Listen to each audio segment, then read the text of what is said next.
ओम शांति। आज 6 सितंबर 2024 बाबा की साकार महावाक्य।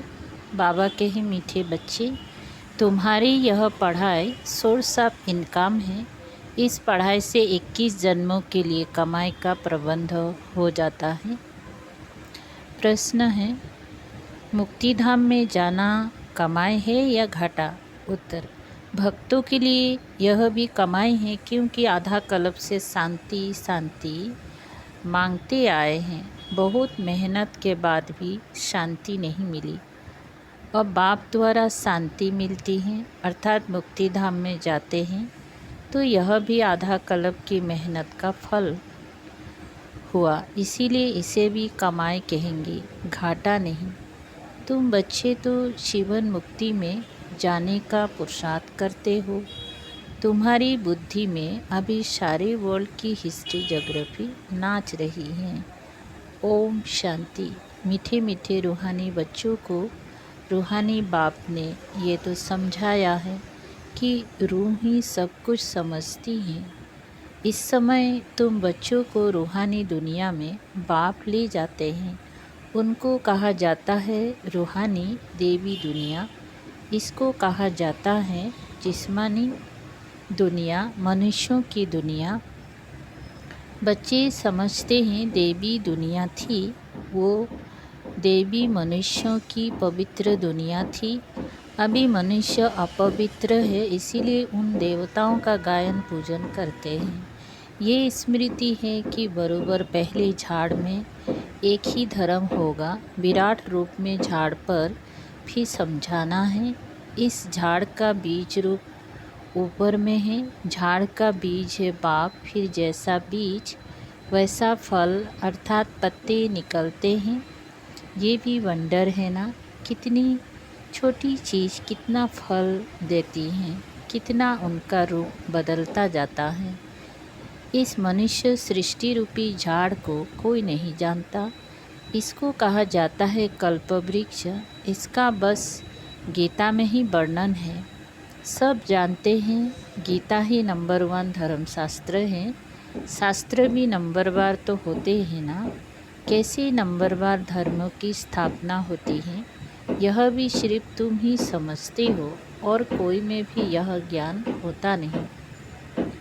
तुम्हारी बुद्धि में है पहले पहले किस धर्म का झाड़ होता है, फिर उनमें और धर्मों की वृद्धि कैसे होती है। इसको कहा जाता है विराट नाटक। बच्चों की बुद्धि में सारा झाड़ है। झाड़ की उत्पत्ति कैसे होती है, मुख्य बात है यह। देवी देवताओं का झाड़ अभी नहीं है, और सब टाल टालियाँ खड़ी हैं। बाकी आदि सनातन देवी देवता धर्म का फाउंडेशन है नहीं। यह भी गायन है। एक आदि सनातन देवी देवता धर्म की स्थापना करते हैं, बाकी और सब धर्म विनाश हो जाते हैं। अभी तुम जानते हो कितना छोटा सा देवी झाड़ होगा, फिर और सब इतनी धर्म होंगे ही नहीं। झाड़ पहले छोटा होता है, फिर बड़ा होता जाता है। बढ़ते बढ़ते अभी कितना बड़ा हो गया है। अभी इनकी आयु पूरी होती है। इनसे बनेन ट्री का मिसाल बहुत अच्छा समझाते हैं। ये भी गीता का ज्ञान है जो बाप तुम्हें सन्मुख बैठ सुनाते हैं, जिससे तुम राजाओं का राजा बनते हो। फिर भक्ति मार्ग में ये गीता शास्त्र आदि बनेंगे। अनादि ड्रामा बना हुआ है, फिर भी ऐसे ही होगा। फिर जो जो धर्म स्थापन होंगे उनका अपना शास्त्र होगा। सिख धर्म का अपना शास्त्र, क्रिश्चियन और बौद्धियों का अपना शास्त्र होगा। अभी तुम्हारी बुद्धि में सारे वर्ल्ड की हिस्ट्री ज्योग्राफी नाच रही है। बुद्धि ज्ञान डांस कर रही है। तुम सारी झाड़ को जान गए हो, कैसे कैसे धर्म आते हैं, कैसे वृद्धि को पाते हैं, फिर अपना एक धर्म स्थापन होता है, बाकी खलास हो जाते हैं। गाते हैं ना, ज्ञान सूर्य प्रगटा अभी बिल्कुल अंधियारा है ना। कितनी ढेर मनुष्य हैं फिर ये इतनी सब होंगे ही नहीं। इन लक्ष्मी नारायण के राज्यों में ये थे नहीं। फिर एक धर्म स्थापन होना ही है। ये नॉलेज बाप ही आकर सुनाते हैं। तुम बच्चे कमाई के लिए कितनी नॉलेज आकर पढ़ते हो। बाप टीचर बनकर आते हैं तो आधा क्लब तुम्हारी कमाई का प्रबंध हो जाता है। तुम बहुत धनवान बन जाते हो। तुम जानते हो अभी हम पढ़ रहे हैं, ये अविनाशी ज्ञान रत्नों की पढ़ाई है। भक्ति को अविनाशी ज्ञान रत्न नहीं कहेंगे। भक्ति में मनुष्य जो कुछ पढ़ते हैं उनसे घाटा ही होता है, रत्न नहीं बनते। ज्ञान रत्न का सागर एक बाप को ही कहा जाता है। बाकी वो है भक्ति, उसमें कोई भी एम ऑब्जेक्ट है नहीं, कमाई है नहीं। कमाई के लिए तो स्कूल में पढ़ते हैं, फिर भक्ति करने के लिए गुरु के पास जाते हैं। कोई जवानी में गुरु करते हैं, कोई बुढ़ापा में गुरु करते हैं, कोई छोटेपन में ही संन्यास ले लेते हैं। कुंभ के मेले पर कितने ढेर आते हैं। सतयुग में तो ये कुछ भी नहीं होगा। तुम बच्चों की स्मृति में सब बातें आ गई हैं। रचता और रचना के आदि मध्य अंत को तुम जान गए हो। उन्होंने तो कल्प की आयु ही बड़ी कर दी है। ईश्वर सर्वव्यापी कह दिया है। ज्ञान का पता नहीं है। बाप आकर अज्ञान नींद से सुजाग करते हैं। अभी तुमको ज्ञान की धारणा होती जाती है, बैटरी भरती जाती है। ज्ञान से है कमाई, भक्ति से है घाटा। टाइम पर जब घाटे का समय पूरा होता है तो फिर बाप कमाई कराने आते हैं। मुक्ति में जाना वो भी कमाई है। शांति तो सब मांगते रहते हैं। शांति देवा कहने से बुद्धि बाप तरफ चली जाती है। कहते हैं विश्व में शांति हो, परंतु वो कैसे होगी ये किसी को भी पता नहीं है। शांति धाम सुख धाम अलग होते हैं, यह भी नहीं जानते हैं। जो पहला नंबर है उनको भी कुछ पता नहीं था। अभी तुमको सारी नॉलेज है। तुम जानते हो हम इस कर्म क्षेत्र पर कर्मों का पाठ बजाने आए हैं। कहाँ से आए हैं? ब्रह्मलोक से, निराकारी दुनिया से आए हैं इस साकारी दुनिया में पाठ बजाने। हम आत्मा दूसरी जगह की रहने वाली हैं। यहाँ यह 5 तत्व का शरीर रहता है। शरीर है तब हम बोल सकते हैं। हम चैतन्य पाठधारी हैं। अभी तुम ऐसे नहीं कहेंगे कि इस ड्रामा के आदि मध्य अंत को हम नहीं जानते हैं। आगे नहीं जानते थे। अपने बाप को, अपने घर को, अपने रूप को यथार्थ रीति नहीं जानते थे। अभी जानते हैं आत्मा कैसे पाठ बजाती रहती है। स्मृति आई है, पहले स्मृति नहीं थी। तुम जानते हो सच्चा बाप ही सच सुनाते हैं, जिससे हम सचखंड के मालिक बन जाते हैं। सच के ऊपर भी सुख मनी में है। सत कहा जाता है सचखंड को।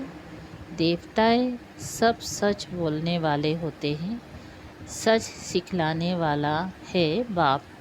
उनकी महिमा देखो कितनी है।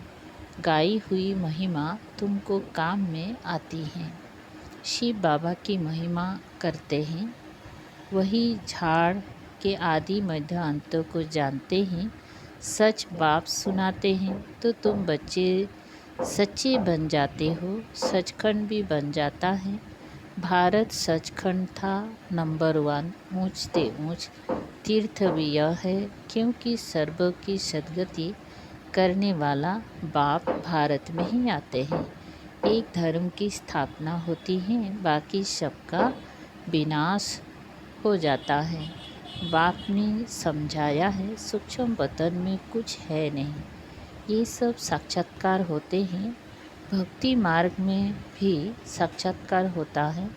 साक्षात्कार नहीं होता तो इतनी मंदिर आदि कैसे बनते, पूजा क्यों होती। साक्षात्कार करते हैं फील करते हैं, ये चैतन्य थे।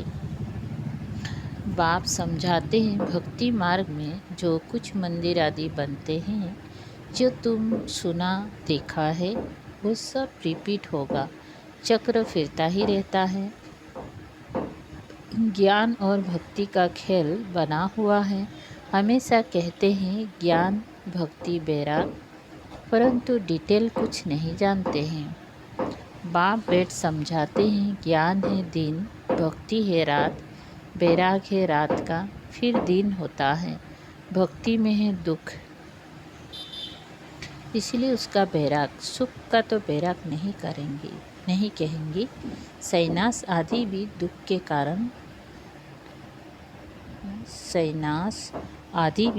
के कारण लेते हैं। समझते हैं पवित्रता में सुख है, इसीलिए स्त्री को त्याग चले जाते हैं। आजकल तो धनवान भी बन गए हैं, क्योंकि संपत्ति बिगड़ तो सुख मिल ना सके। माया बार कर जंगल से फिर शहर में ले आती हैं। विवेकानंद और रामकृष्ण भी दो बड़े सन्यासी होकर गए हैं। सन्यास की ताकत रामकृष्ण में थी, बाकी भक्ति का समझाना करना वो विवेकानंद का था। दोनों की पुस्तकें हैं। पुस्तक जब लिखते हैं तो एकाग्रचित हो बैठ लिखते हैं। रामकृष्ण जब अपनी बायोग्राफी बैठ लिखते थे तो शिष्यों को भी कहा तुम जाकर दूर बैठो।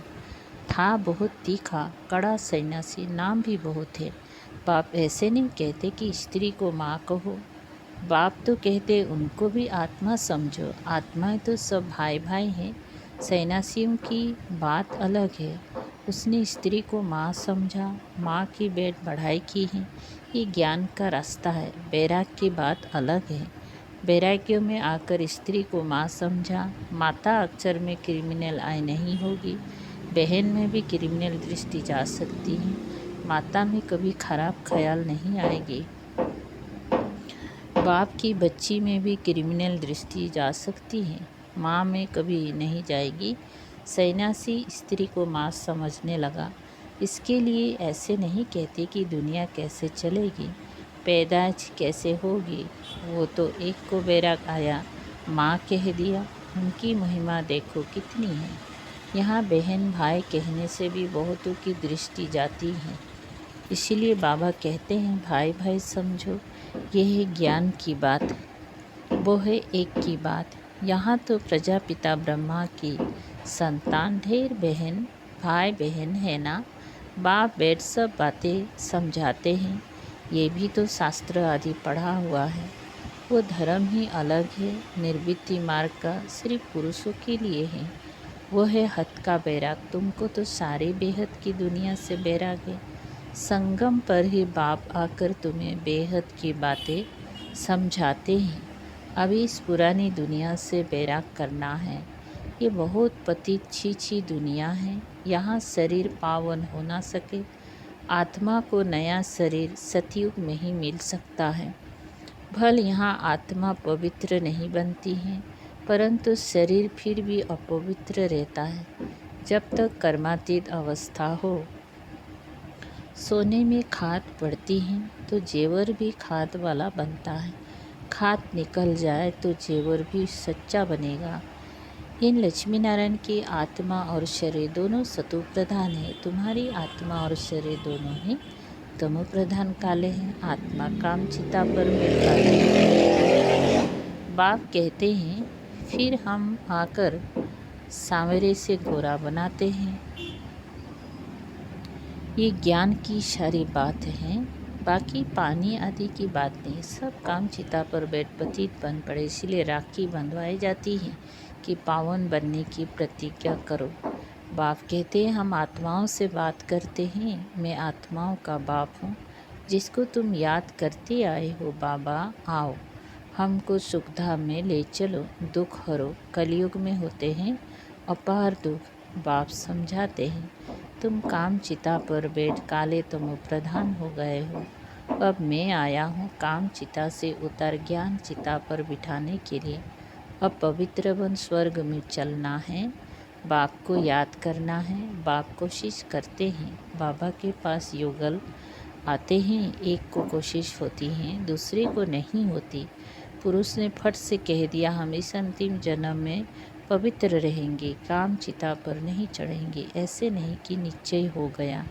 निश्चय अगर होता तो बेहद बाप को पत्र लिखते, कनेक्शन में रहते, सुना है पवित्र रहते, अपने धंधे आदि में ही मस्त रहते हैं।